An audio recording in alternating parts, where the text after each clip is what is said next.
Story number 4, Spider-Man 3. Peter Parker won't be relegated to the couch, says voice actor. This comes from Tom Ivan at VGC. Yuri Lowenthal, who voices Peter Parker in Insomniac's Spider-Man series, has suggested the character won't play second fiddle to Miles Morales in the next series entry.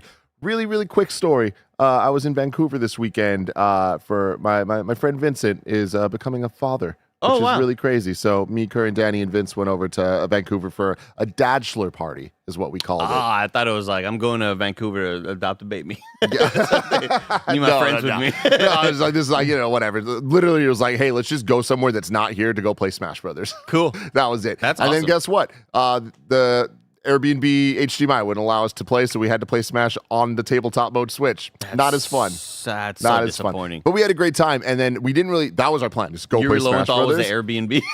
No, but we ended up going when Fan Expo was happening in Toronto, and we're like, in Vancouver, and we're like, fuck it was like $30. I'm like, I haven't been on that side of a convention in forever. Like this will be fun. So we went, and it was very, very cool. So great seeing all the people in cosplay and like just walking through, buying all the cool little art prints and stuff. And then there was a whole bunch of like the signings and like the celebrities and stuff that were there. And we kind of walked by. Andy Serkis was there. Of course, I got a picture of him that I'm gonna show Nick later. And as we keep going down, Troy Baker. And I was like, holy shit. And he sees me, and he stands up and runs over. And it was just like, what the fuck? It was very fun. But then we keep going, and the voice of Miles was there. Oh, shit. Oh, yeah. Awesome. Okay. No, I don't know how to say his name, but Najee Jeter, I think it is. Najee Jeter, yeah. Yeah. And I wanted to go with there's an athlete named Najee Harris, I believe. Yeah, Najee Jeter. But he was there, which was really cool. I didn't get to talk to him, but I saw him, I was like, well, this is for your Miles Morales. That's free. And he was dressed as Miles, which was like pretty cool too. I'm expecting this story that you're about to read say that like Yuri Lowenthal will not be relegated to the bench. Quote, Yuri Lowenthal says, if I have anything to say about it, I will not be second fiddle. Like, he's just super angry about it. While Spider-Man 3 is yet to be officially announced, that didn't stop Lowenthal from teasing Peter Parker's role in the game during a recent interview. After both characters had their own solo outing, Peter Parker and Miles teamed up in Spider-Man 2. We're going to get into a little spoilers here. I don't know that we need to, actually. I'm just not going to do that. Don't do it. We don't need to. That's what this article has. I don't need to read those. There are a few things I can say about this game, but you have somehow landed on the one thing I can answer, and that's that, yes, Peter is not gone. Just know that Peter did a lot of jury duty in part 2. Yeah, and he was just, I got to be in court, Miles. Like, this sucks. He will be a part of the next game and won't be relegated to the couch, I promise. This is what Lowenthal said to The Direct, which is a big comic book, like movie, video game website. It's not the first time Lowenthal has spoken on this topic. He said, while I think that Peter would love to believe that he can just turn it off and not be Spider-Man anymore and live a completely normal life, I don't think that's what's going to happen now, he told Variety last February. And he said, I don't know, I haven't read a script yet. They're probably still working on it, but I don't think that's the last we're going to see of Peter. I think it's a cool place to leave it. It's a cool change for him. I think 100% he trusts Miles. Miles has really stepped up, and he's like, oh, maybe I can get a little break. And I did get a vacation to Samkaria during the Miles game. Not much more of a vacation, but at least MJ got to ride a motorcycle, which is awesome. So, yeah, he's just getting stuff. This goes back to story number 1, Tony Hawk, which can I talk more about Tony Hawk? No, well, the voice actor You are thing. the Trojan horse for Tony Hawk. But, like, it's like, all right, cool. This reminds me of voice actors and stuff where it's like, he doesn't know shit. And if he knows shit, he ain't saying shit he knows. Yeah. Well, I mean, as soon as you throw out the quote, I have not read a script yet, now, but is maybe somebody like Brian Intihar or a lot of people up there at Insomniac letting him know, here's what the framework is. We have we have some ideas that it's still kind of wild for me to even think about because Wolverine's still being worked on. This supposed Venom game is also in development somewhere. Was in development, right. And it's exciting to think about that. Yes, that, of course, they would make another Spider-Man 3. I don't know why I would be surprised that they would make a Spider-Man 3. But, like, I got to assume that there have been whispers to him from people up there. Now, is that kind of too spoilery? Is that something you want to say as a voice actor? I don't know. I think you would maybe still want to keep people guessing as to what's going to happen with your character. But it's fascinating. I think maybe he's just so jazzed about this role that he is Spider-Man. Like, oh yeah, I mean, dude, Yuri, I don't personally know him, but I've met him a couple times. I want to know him. He just seems like a lovely dude. He's awesome, and he cares about Spider-Man authentically. Like, he really is so into this shit. Like, there's this content creator, I guess you'll call him, like host personality, named Coy, Coy, who is the most knowledgeable comic book person I've ever seen. Like, reads like I think 50 comics a week. Like, is like so up to date on every single thing, like a knowledge base of all of it. And he and Yuri are good friends. And I remember seeing them at the Spider-Verse premiere and also at some Comic-Cons and stuff. And like, they're always, both of them, like dressing as different Spider-Man and like doing different things. And like, Yuri takes his role as Insomniac Spider-Man like as like a badge of honor, which I think is awesome. And even seeing his character in Spider-Verse, the movie, you know, like I feel like he's kind of earned a iconic status as a Spider-Man that matters.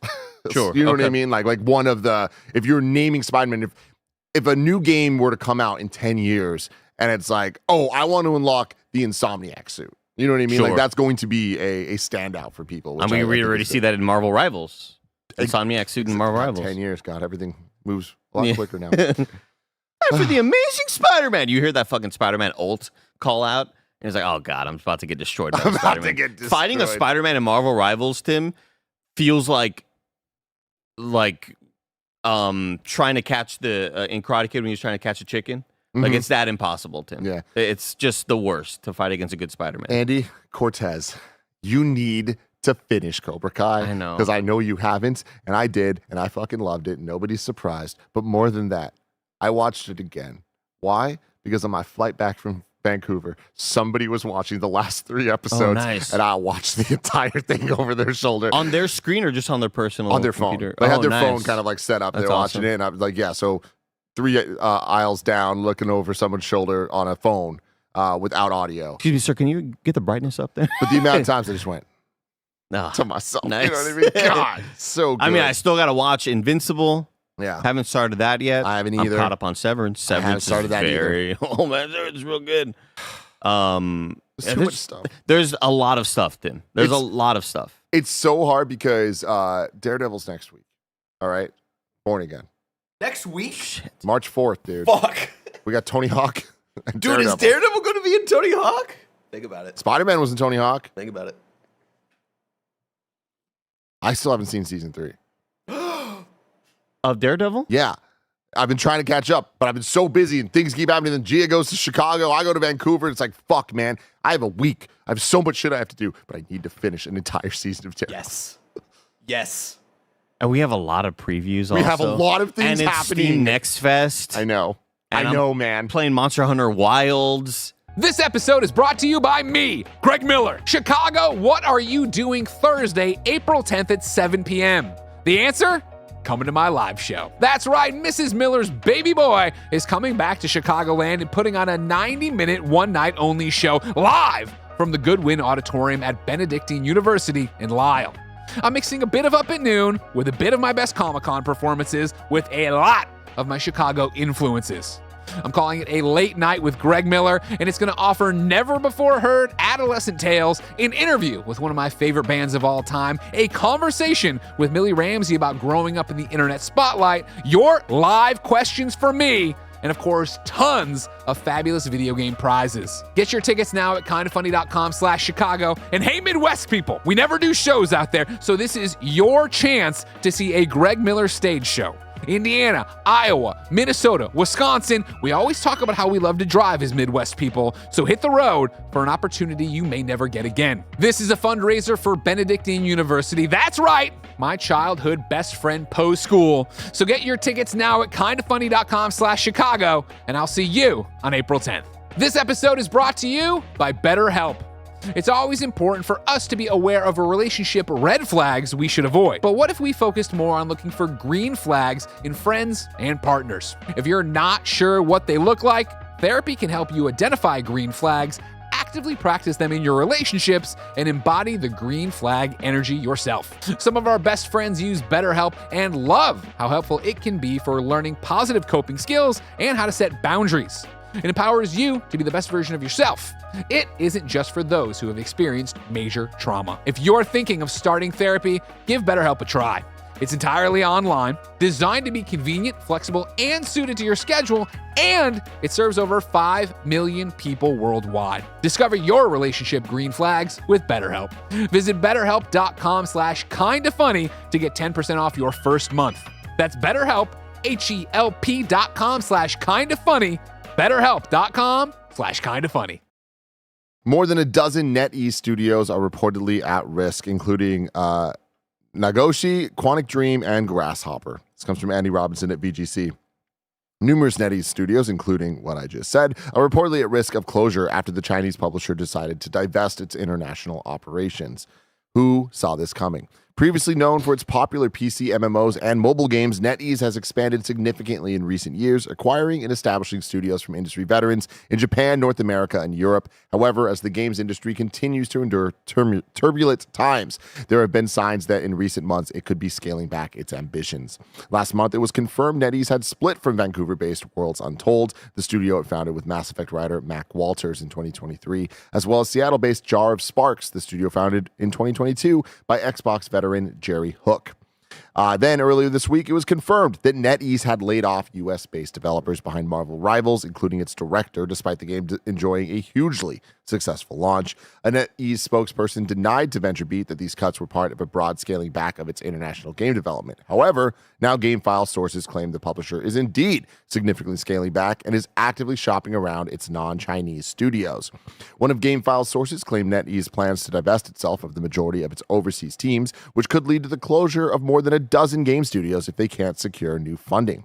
That could include Japan-based studios like a Dragon designer, the Like a Dragon designer and Resident Evil producer, as well as Suda51's Grasshopper manufacturer. NetEase also set up Studio Flare with former Marvelous board member Toshinori Aoki and Blaze Blue series producer, and also launched Pincool, a new studio led by Dragon Quest 8 and 9 producer.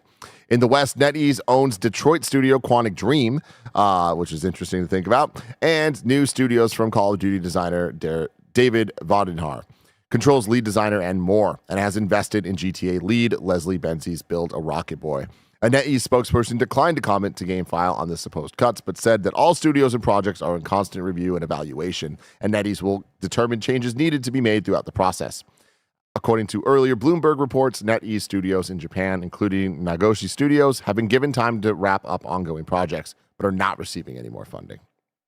So volatile, Tim. Yeah, man. Good word to explain this. Yeah. I mean, it's just so unpredictable. It reminds me so much. I think I've mentioned this before, but it reminds me so much of the boom of VC money in esports. Everybody wants to get in. Everybody sees the potential. And the potential's not met. And suddenly it's a massive sort of decline. You see all sorts of groups breaking up, losing funding, layoffs, and then esports becomes, less than what everybody thought it was going to be, where people were, holding up esports to be alongside of like some of the most major sports in the world. And I see a lot of similarities here where, the investors and companies get so juiced and excited about, holy shit, look at all of these kind of golden eggs everywhere. Let's all go get our money. And then the money's not quite what they thought it was, and suddenly it's like me canceling a Netflix subscription. Like that's how it's treated. Totally. Like let me just drop that. I think that you're very right. The one kind of like path I want to diverge from you just a little bit there is that it's not predictable. I think that we're at a point now that with this type of stuff, it is predictable.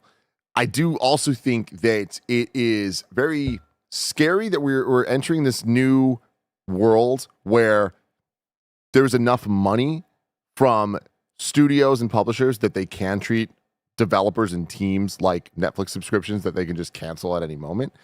I do think that the rise of gaming in China is something that we've been paying attention to the last couple of years and like kind of noting as like, oh, it's starting. And I think it's here now. Like, I think that very clearly we are seeing in so many ways, shapes, and form. It's not just mobile games that are dominating or like, oh, wow, like we're talking about all these games. But meanwhile, the most popular games in the world that are making billions of dollars are things that we would never even bring up, right?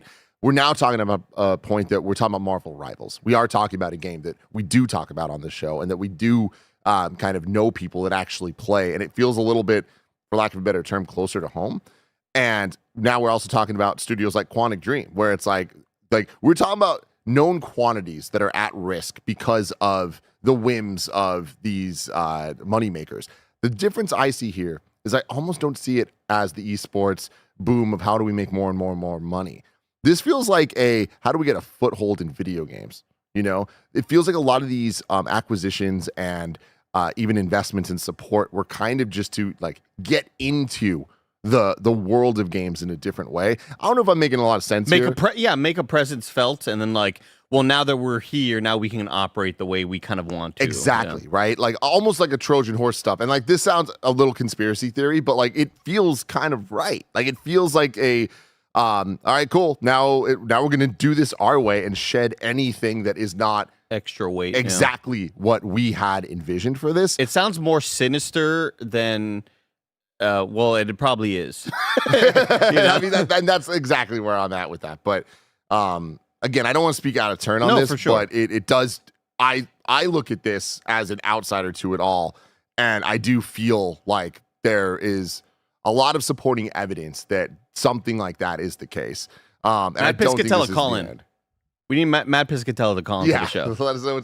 I think Truge EX is probably a even better person there because like he's been covering the Chinese game market forever.